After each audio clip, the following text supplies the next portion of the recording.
all the time? Amen. The song we're going to sing today is called Come to the Altar. And before we just sing the song, I want to talk a little bit about it. The altar is where sacrifices are made, and the sacrifice that we are commemorating today is the death of our Lord Jesus Christ. Jesus went through suffering, isolation, shame, pain, and deep depression to which he could no longer stand. He fell to his knees in the Garden of Gethsemane and prayed 3 times, Abba, Father, everything is possible for you. Take this cup from me. In case you didn't know, through the Bible, the cup symbolizes the wrath of God, the fury God had against mankind's sin. God's anger is nothing to be taken lightly.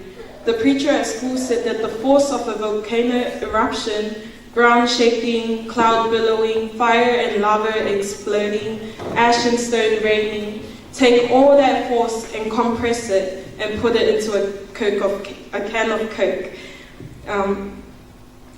That is what putting all of God's wrath and fury against your sin, against my sin, on Jesus Christ is like.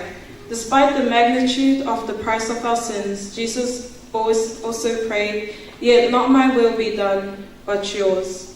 Because of our sin, Jesus Christ took the full force, the full punishment, the full payment of our sins willingly. Because of our sin, Jesus Christ was beaten, stripped, and hung there on the cross, experiencing separation from his mother and his father, complete isolation that we might be reunited with our God.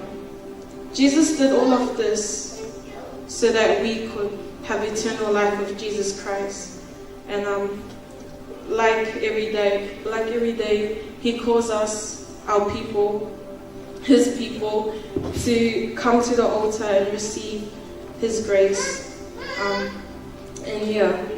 Come to Jesus and give your burdens to him, and he will give you rest.